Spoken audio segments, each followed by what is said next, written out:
Hello! Do you want to know how to change your life in a little over 30 days? Neville Goddard will tell you how. Plus, there's a downloadable worksheet that's yours.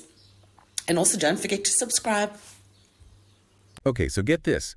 Today, you can find out how to change your life in only a few steps. Sounds a little like a late-night infomercial. Man. But we're actually diving into the world of mirror work, a technique that's been around for decades, but, it's having a real resurgence lately. And for good reason. Yeah. From what I've seen in the sources you shared, from Neville Goddard's teachings to modern takes on manifestation, it can be a powerful tool, powerful for self-transformation. It can. And, the thing is, it's built on a simple concept. The world acts as a mirror. Okay. It reflects our inner state back to us. So we're not just talking about our physical reflection here. No. It's much deeper than that. Okay. It's about recognizing that our thoughts, feelings, beliefs, even those subconscious assumptions we carry around, all of that shapes our experiences. Okay. So let's unpack this world as a mirror idea a little bit further. What does that actually look like in practice? I think a good way to think about it is this. If you approach the world with fear and negativity, you're going to encounter more situations that confirm that outlook. Yeah. But if you cultivate a mindset of positivity and abundance, you're more likely to attract experiences that align with that energy. So it's not about some mystical force, like literally arranging events in our lives. Right. But it's rather about how our internal state influences our perceptions. Exactly. Our interactions with the world. Yeah, our inner world colors how we interpret events, the opportunities we notice, even how we react to people. Yeah. The world becomes a mirror reflecting the energy we're putting out. That makes a lot of sense. Yeah. But it also kind of begs the question, how do we actually shift that internal state to create the reality we want? Yeah. That's where the actual mirror work techniques come in, right? It is, yeah. And one of the most powerful, that's emphasized in several of the sources, is the concept of assuming the feeling of the wish fulfilled. Okay. This was a central teaching of Neville Goddard. Right. It's about more than just positive thinking.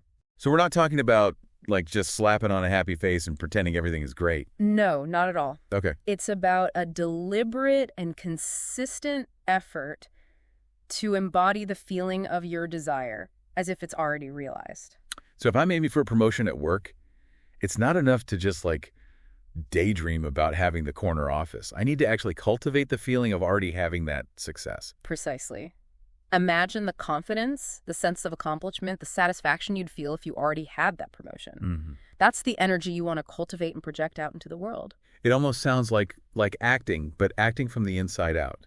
Yeah, you could say that. It's about aligning your thoughts, emotions, even your actions with the reality you desire. Okay. And as you do that, the world, acting as a mirror, starts to reflect that back.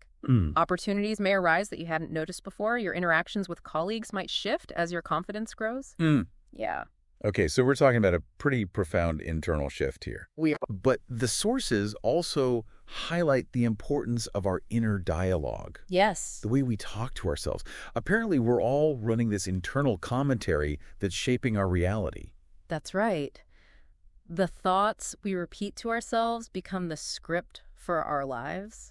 If we're constantly putting ourselves down or expecting failure, we're setting the stage for those outcomes. Yeah, so if my internal monologue sounds like I'm not good enough or I can't do this on repeat, Yeah.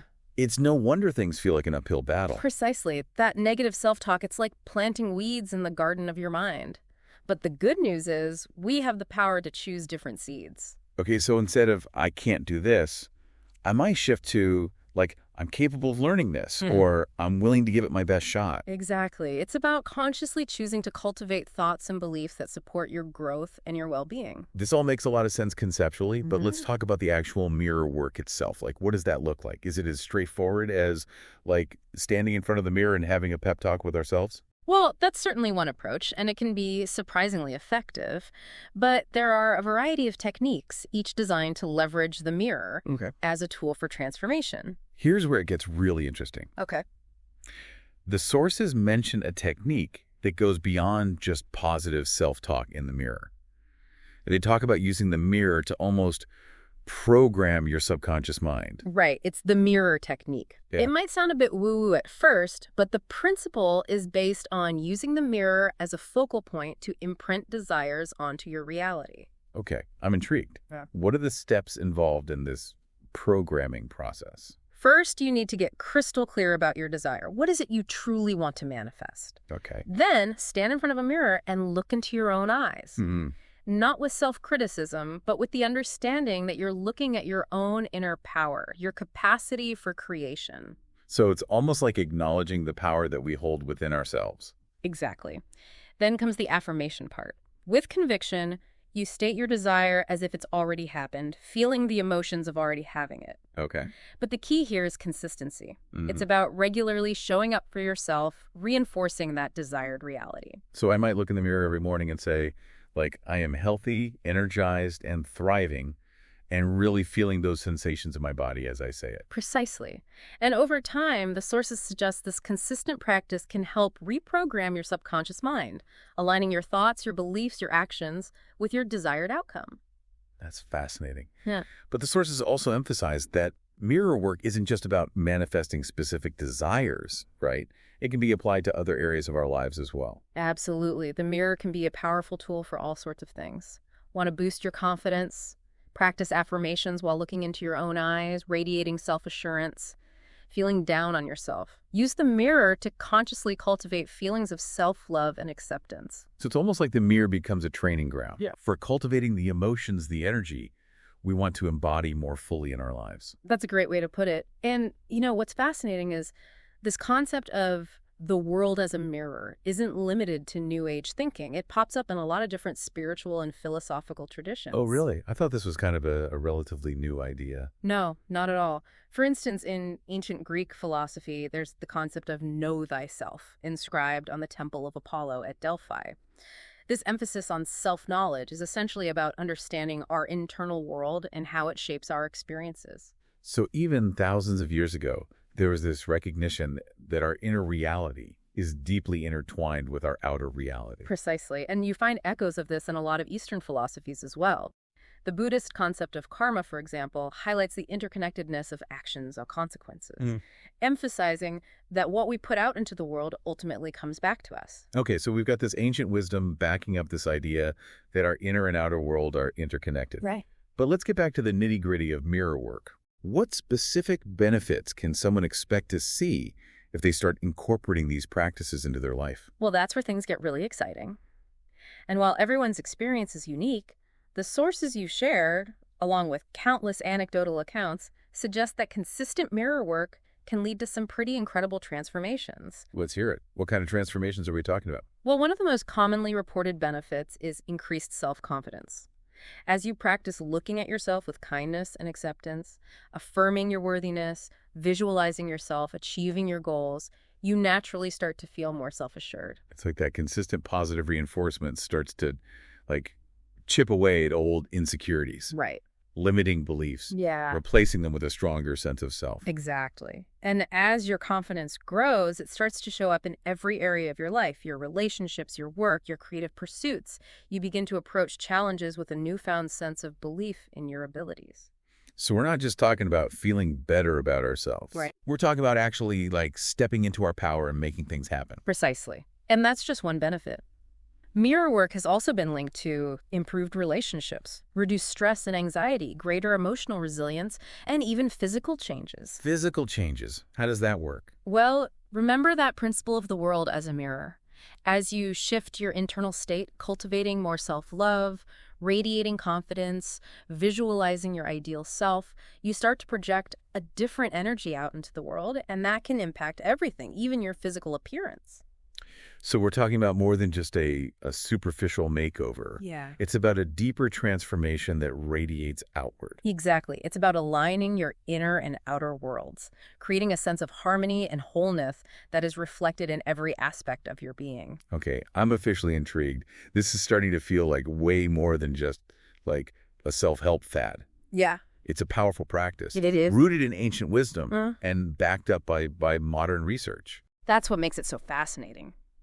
Mirror work is a simple yet profound tool that can empower us to take control of our lives, cultivate the qualities we desire, and create a reality that reflects our highest potential. This has been an incredible overview of mirror work. It seems like there's a lot more to explore. There certainly is, and thankfully you've provided some amazing sources for us to dive into.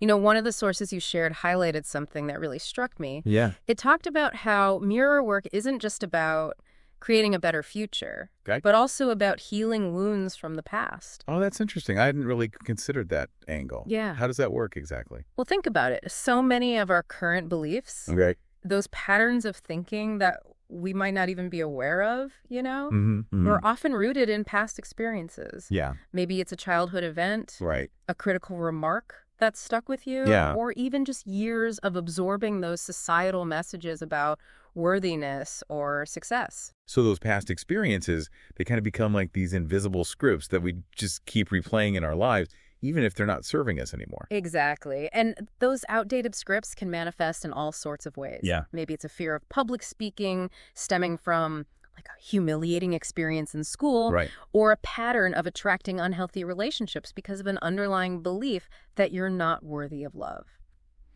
So how does mirror work help us rewrite those old, unhelpful scripts? One technique suggested is to actually use the mirror to address those past wounds directly. Okay. You can stand in front of the mirror and imagine you're talking to your younger self, the part of you that experienced those hurts. Wait, so I'm literally talking to my reflection as if it's my younger self. It might sound a little unusual, but it can be incredibly powerful. Okay. The idea is to offer that younger self the words of comfort, encouragement, validation that they might not have received at the time. It's about acknowledging the pain of the past and offering compassion and understanding to that part of you. It's almost like we're giving ourselves the love and support we needed back then, Yeah. but didn't get. Right. But how does that actually translate into healing? Well, think about it. Those negative beliefs often stem from a lack of love or acceptance, Yeah. either from others or from ourselves. Right. So by offering that love and acceptance to our younger selves, Okay. we're essentially rewriting the script at its core. So we're changing the narrative from one of lack Yes. to one of self-love and acceptance. Exactly. And as we do that, Yeah. we release the power those past wounds have over us. Exactly. And as you release that negative energy, Mm-hmm. it creates space for healing and growth. Okay. It allows you to show up differently in the world, free from those old patterns that were holding you back. That makes a lot of sense. Yeah. Okay, so we've talked about affirmations, visualization, using the mirror to rewrite old scripts, and even gratitude. Yeah. It seems like mirror work is a pretty versatile tool. It is. But is there like a right or wrong way to approach it? That's what's so great about mirror work. Oh, One of the things I find most refreshing is that it's highly adaptable. okay. You can customize it to fit your own personality, needs, and even your schedule. So there's no one-size-fits-all approach. Right. No strict set of rules that I need to follow. Not at all. Some people might find that doing their mirror work first thing in the morning Mm-hmm. helps set a positive tone for their day, Right. while others might prefer to do it before bed as a way to unwind and reflect. So it's all about finding what feels most natural and effective for each individual. Precisely. Okay. It's about creating a ritual that feels empowering and supports your overall well-being. Okay, so experimentation is encouraged. Yes. But are there any common pitfalls or things to avoid when practicing mirror work? That's a great question. Yeah. One thing to be mindful of is falling into the trap of self-criticism. Remember, the mirror reflects back what we project onto it. Right. So if we stand in front of the mirror and start picking apart our flaws or dwelling on negative thoughts, that's the energy we're going to amplify. So if I'm constantly focusing on, what I don't like about my appearance Yeah. or berating myself for past mistakes, Right. I'm actually reinforcing those negative patterns. Exactly. It's like we're feeding those negative thought loops, Yeah. making them stronger. So it's about making a conscious effort to shift our focus from what we don't like to what we do like, All right. from what we want to change to what we appreciate about ourselves. Precisely. It's about choosing to see ourselves through a lens of love and acceptance, recognizing the beauty and the worth that already exists within us. Okay, I could see how that's a crucial mindset shift. It is. But shifting gears a bit, Okay. one of the sources mentioned a term that I've heard before but never really understood, mudras. Ah, yes. It talked about incorporating them into mirror work. Mudras are hand gestures that are often used in yoga and meditation practices. Okay. They're believed to help channel energy flow in the body Mm-hmm. and create specific effects on the mind and emotions. So it's not just about, like, the positions of your fingers, but about the energy those positions are meant to evoke. Exactly. Okay. Different mudras are associated with different qualities. Okay. For example, the Gyan mudra, where the thumb and index finger touch, is said to enhance concentration and wisdom. Okay. The Anjali mudra, where the palms are pressed together in front of the heart, is a gesture of respect and gratitude often used in prayer or meditation. So I could potentially incorporate these mudras into my mirror work practice to, like, enhance the intentions I'm setting. Absolutely. It's another way to add depth and intentionality to your practice. Okay. If you're working on cultivating self-love, you might use a mudra associated with compassion or heart opening. Right. If you're focused on manifesting abundance, you might choose a mudra connected to prosperity or grounding.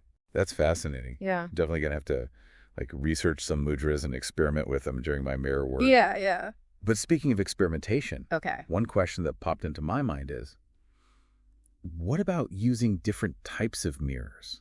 Does it matter what kind of mirror we use for mirror work?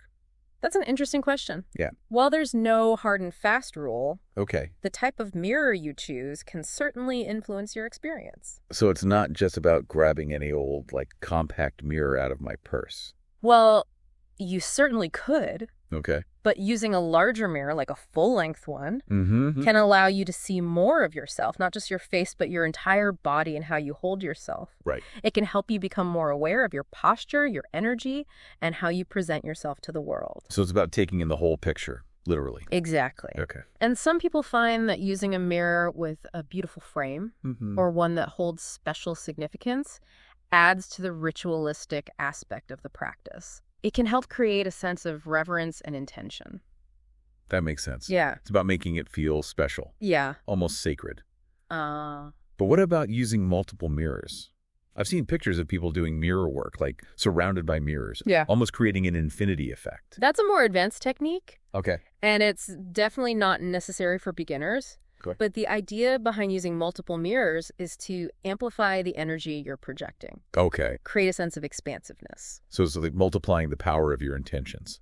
You could say that, yeah. Okay. It's about immersing yourself in the energy of your desires and affirmations, seeing yourself reflected back from multiple angles. That sounds pretty intense. Yeah. I might have to work my way up to that one. Yeah, take your time. But one thing I am curious about Okay. is the role of lighting in mirror work. Uh-huh. Does it matter what kind of lighting we use? You know, that's another often overlooked aspect of mirror work. Just like the type of mirror you choose, the lighting can significantly impact your experience. So it's not just about standing in front of any old, like, brightly lit bathroom mirror. Well, you could, Okay. but using natural light, Mhm. like standing in front of a window, can often be the most flattering and uplifting. Right. It can help you see yourself more clearly and appreciate your natural beauty. I can see how that would be more energizing than, like, harsh fluorescent lighting. Exactly. And if you're doing mirror work in the evening, Okay. you might consider using soft, warm lighting from candles or lamps. Yeah. It can create a more relaxing and introspective atmosphere. So it's about setting the mood, Yeah. creating a space that feels conducive to self-reflection Yeah. and transformation. Precisely. And just like with the type of mirror and the time of day, experimenting with different lighting can help you discover what works best for you and enhances your practice. Okay, I'm getting the sense that mirror work is all about personalization, about tailoring the practice to fit our own individual need and preferences. That's a great observation. Yeah. There's no one right way to do mirror work. Okay. It's about exploring different techniques, experimenting with different approaches, and discovering what resonates most deeply with you. This is also fascinating. It is, isn't it? It's like we've just scratched the surface of the world of mirror work. Yeah, there's so much more. I'm eager to hear more about, like, the deeper philosophical and spiritual aspects of this practice. Yeah, I'm ready to dive into those deeper philosophical and spiritual waters. Okay, let's do it. You mentioned earlier that the concept of the world as a mirror isn't just a New Age idea. Right. It shows up in other traditions too, right? It does. It's fascinating how this concept kind of echoes across cultures and throughout history. Mm-hmm. You know, we touched on ancient Greek philosophy, Right. but it also appears in various Eastern traditions. So this idea that our inner world shapes our outer experience, that's not new. Not at all. It's been around for centuries. It has. Wow. For instance, in Hinduism, the concept of Maya describes the illusory nature of reality, Great. suggesting that What we perceive as the external world is actually a projection of our own minds. So it's not that the physical world isn't real, but rather our perception of it Yeah. is filtered through our own beliefs and experiences. Precisely, and that ties into the mirror analogy beautifully. Yeah. It suggests that by changing our inner landscape, by shifting our beliefs and perceptions, we can actually change our experience of the world around us. That's pretty mind-blowing. It is. It suggests we have a lot more agency in shaping our reality than we often realize. We do. That's incredible. And that's what's so empowering about mirror work. Yeah. It's not about passively accepting whatever life throws our way. Right. It's about actively and consciously creating the reality we desire. Okay, so we've got this ancient wisdom backing up this idea that our inner world and outer world are deeply intertwined. But let's bring it back down to earth for a moment. Right. For someone who's like totally new to mirror work, where's a good place to start? You know, starting simply is key. Oh. One of the most powerful yet accessible practices is to simply make a habit of looking at yourself in the mirror with kindness and acceptance. So not just like glancing at my reflection Yeah. to check my hair or makeup, Yeah. but really taking a moment to connect with myself. Exactly. Okay. Instead of focusing on perceived flaws, try to notice the things you appreciate about yourself, both physically and internally. Right. Maybe it's the sparkle in your eyes, the kindness in your smile, Yeah. or your ability to make others laugh. So it's about shifting our focus from what we don't like to what we do like. Yeah. From self-criticism to self-appreciation. And as you practice this, Okay. you might notice that your inner dialogue starts to change as well. That critical voice might become quieter, replaced by a more loving and supportive inner voice. So the mirror becomes a tool for cultivating self-love, not just on like a superficial level, but on a deeper, more fundamental level. Precisely. And that self-love then starts to ripple outwards, Yeah. impacting your relationships, your confidence, and your overall well-being. Okay, that makes sense. Your turn. But what about those times when negative thoughts or emotions kind of creep in? How can we use mirror work to deal with those? That's where the mirror can become a powerful ally in processing emotions. Okay. Instead of trying to push those negative feelings away, Mm-hmm. stand in front of the mirror and allow yourself to feel them fully. So if I'm feeling, anxious or stressed, I wouldn't try to put on a happy face for the mirror. Right. I'd actually allow myself to express those feelings. Exactly. Acknowledge those emotions. Give them space to exist. Mm-hmm.